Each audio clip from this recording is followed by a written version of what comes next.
Hi കൂട്ടുകാരെ, എല്ലാ കൂട്ടുകാർക്കും ഇന്നത്തെ ബ്ലോഗിലേക്ക് സ്വാഗതം. അപ്പോൾ നമ്മൾ രാവിലത്തെ ബ്രേക്ക്ഫാസ്റ്റ് ഇന്ന് ദോശയാണ്. എന്നത്തെയും പോലെ തന്നെ ദോശയാണ്. ഞാൻ അബിക്കുട്ടൻ വാൻ വന്ന് സ്കൂളിലോട്ടാക്കി, പിന്നെ ശശിയുടെ ജോലിക്ക് പോയി, പിന്നെ ഞാൻ അവരെ ആക്കിയതിന് ശേഷം തിരികെ വന്ന് എനിക്ക് വേണ്ടി ദോശ ചുടുവാണ്.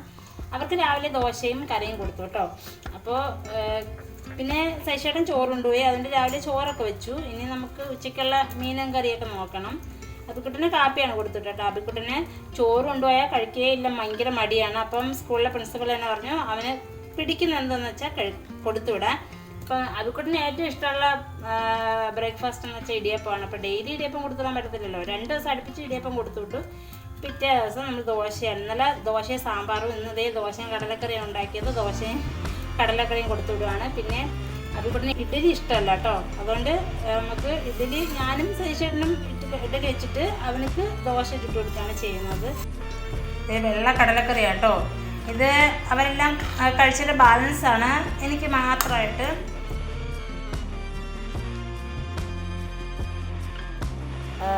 ഇത് 100 രൂപയ്ക്ക് മീനാണ്, 5 എണ്ണം ഉണ്ട്. പക്ഷേ വലിയ മീനാണ് കേട്ടോ, വലിയ കാരയാണ്, നല്ല ഫ്രഷ് കാരയാണ്. പൊടിയെല്ലാം ചേർത്തു, മഞ്ഞപ്പൊടിയും മുളകുപൊടിയും മല്ലിപ്പൊടിയും ചേർത്ത് തേങ്ങ നല്ലവണ്ണം വറുത്താണ് നമ്മൾ മീൻകറി വെക്കുന്നത് കേട്ടോ. അപ്പോൾ നമ്മൾ മീൻകറി വെക്കുവാണ്. എൻ്റെ മീൻകറിയുടെ റെസിപ്പി എൻ്റെ വീഡിയോ കാണുന്ന മിക്കവർക്കും അറിയാം. തേങ്ങ വറുത്തരച്ചാണ് വെക്കുന്നത്. പിന്നെ നമ്മൾ കടുക് വറുത്തിട്ട് ഉള്ളി വഴറ്റിയിട്ട് ഇഞ്ചി വെളുത്തുള്ളിയും കൂടെ ചതച്ചതും തക്കാളി പച്ചമുളകും എല്ലാം ഇട്ട് വഴറ്റി നമ്മൾ തേങ്ങ വറുത്തരച്ച് അരപ്പൊടി ചേർത്ത് തിളയ്ക്കുമ്പോൾ മീൻ പറക്കിയിട്ടാണ് നമ്മൾ മീൻകറി വെക്കുന്നത്. അതിനൊരു മാറ്റമില്ല, ഡെയിലി അങ്ങനെ തന്നെ വെക്കുന്നത്. ചില സമയങ്ങളാണ് പുളിമുളകും വെക്കുന്നതേ ഉള്ളൂ. പക്ഷേ പച്ച തേങ്ങ അരച്ച് വെക്കുന്നത് ശശിയേട്ടന് ഇഷ്ടമല്ല കേട്ടോ.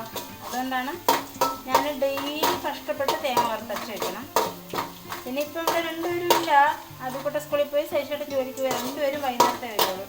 അതുവരെ ഞാൻ ഫ്രീ ആണ് കേട്ടോ. അപ്പോൾ 1 മണിയാവാറ് ഞാൻ വേഗം കറി വെക്കണം. തോരൻ വെക്കാൻ കോവയ്ക്ക ഇരിപ്പുണ്ട്. നമുക്കിനി മീൻകറി വെച്ചിട്ട് തോരൻ വെക്കണം.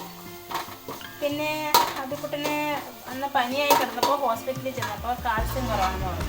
അപ്പോൾ ഞങ്ങളൊരു കസിൻ ഇങ്ങനെ പറഞ്ഞു, നമ്മൾ മുരിങ്ങയിലല്ലേ, മുരിങ്ങയിലയുടെ പൂവുണ്ടല്ലോ, മുരിങ്ങച്ചേട്ടൻ്റെ പൂവ് വെച്ചിട്ട് തോരൻ വെച്ചോ അല്ലെങ്കിൽ മുട്ടയോടെ കിണ്ടിയോ ഒക്കെ കൊടുത്താൽ കാൽസ്യം നന്നായി കൂടുമെന്ന് പറഞ്ഞു. അതുകൊണ്ട് ഞാൻ കുറച്ച് മുരിങ്ങയിലയുടെ പൂവ് ശേഖരിച്ചിട്ടുണ്ട്. ഞാൻ അത് വെച്ചിട്ട് മുട്ട ഇരിപ്പുണ്ട്, ഒരു മുട്ട ഇരിപ്പുണ്ട്, അത് വെച്ചിട്ട് എന്തെങ്കിലും റെസിപ്പി ചെയ്യണം.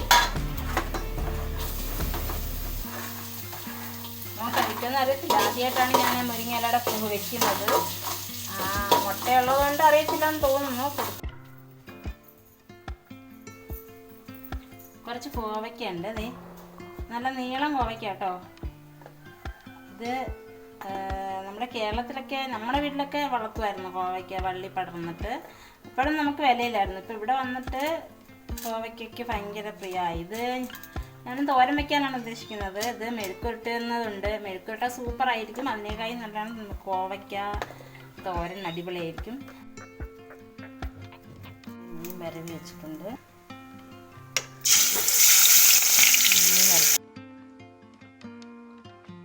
പിന്നെ നമ്മൾ കോവയ്ക്ക അരിഞ്ഞ് വെച്ചിട്ടുണ്ട് കേട്ടോ. ചിലത് പഴുത്തതും ചിലത് പച്ചയാണ്.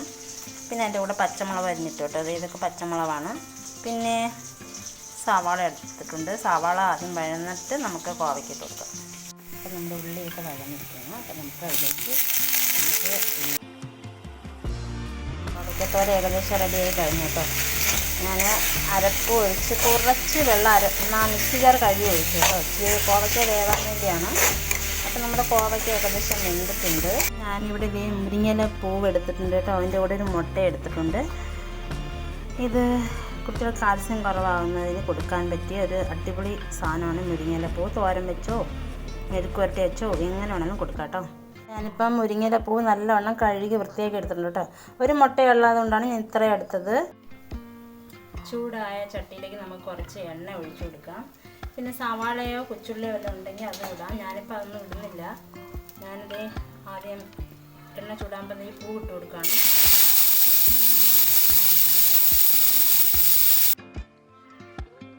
പൂവ് നല്ലോണം വളർന്നിട്ടുണ്ട് കേട്ടോ. ഇതൊക്കെ തന്നെ വെന്തിട്ടുണ്ട്. നമുക്കിനൊരു മുട്ട അതിലേക്ക് പൊടിച്ച് വയ്ക്കാം.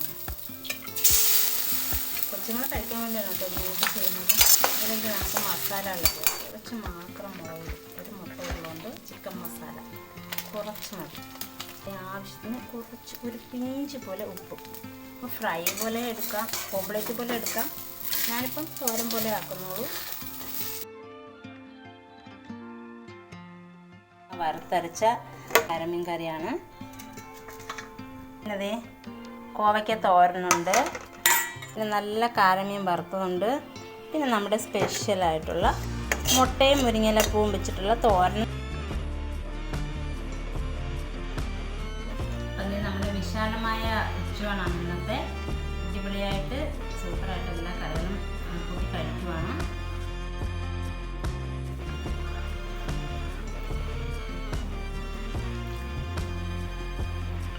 നമ്മുടെ മുരിങ്ങയിലയും മുട്ടയും ചേർത്ത്, മുരിങ്ങയിലയുടെ പൂവും മുട്ടയും ചേർത്ത കറി. മസാലയൊക്കെ ചേർത്തോട്ട് നല്ല സൂപ്പറായിട്ട് ടേസ്റ്റ് ഉണ്ട്. അപ്പം ആ മുരിങ്ങയില പൂവ് നമ്മൾ എണ്ണയിലിട്ട ഉടനെ തന്നെ പെട്ടെന്ന് തന്നെ വെന്തു. പിന്നെ നല്ല കാരമീനാണ്, അത് നമുക്ക് കഴിച്ചു നോക്കാം.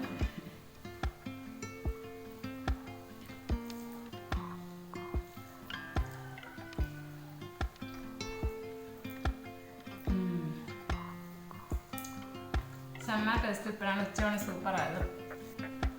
നമ്മൾ വിശന്നിരുന്ന് കഴിക്കുന്നതുകൊണ്ടാണെന്ന് തോന്നുന്നു ഫുഡിനൊക്കെ ഇത്ര ടേസ്റ്റ്. പക്ഷേ നല്ലോണം വിശന്ന് കഴിച്ചാൽ നല്ല ടേസ്റ്റ് ആയിരിക്കും. എന്ത് കൊള്ളാത്ത കറിയായാലും എൻ്റെ ഒരു അഭിപ്രായം അതാണ് കേട്ടോ. പിന്നെ ഇപ്പം ടേസ്റ്റ് എന്ന് വെച്ചാൽ ഇത്രയും നിറയെ കറികളുള്ളതുകൊണ്ടാണെന്ന് തോന്നുന്നു നല്ല ടേസ്റ്റ്. സൈഷേട്ടൻ ലേറ്റായാണ് വന്നതുകൊണ്ട് ചായ കുടിക്കാൻ ലേറ്റായിപ്പോൾ ഞാൻ സൈഷേട്ടനെ കാത്തിരിക്കുവാണ് വഴിയിലേക്ക്. അത് കഴിഞ്ഞ് സൈഷേട്ടൻ വന്നതിന് ശേഷം സൈഷേട്ടൻ കുറച്ച് ചോറ് കഴിച്ചു. പിന്നെ നമുക്ക് ഉരുണ്ട അവിക്കണം എന്ന് പറഞ്ഞു. അങ്ങനെ ഞാൻ ഗോതമ്പ് പൊടി എടുത്തിട്ട് ഉരുണ്ട അവിക്കുവാണ് കേട്ടോ. ഗോതമ്പ് പൊടിയിൽ പഞ്ചസാരയും തേങ്ങയും ഞെവടിയിട്ട് നമ്മൾ ഉരുണ്ടയാക്കിയിട്ട് ചൂടുവെള്ളത്തിൽ, തിളച്ച വെള്ളത്തിൽ ഇട്ട് നല്ല തീ കൊടുത്ത് വേവിച്ചാണ് ഉരുണ്ട നമ്മൾ അവിക്കുന്നത് കേട്ടോ.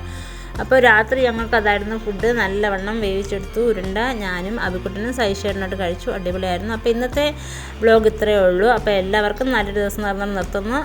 Thank you.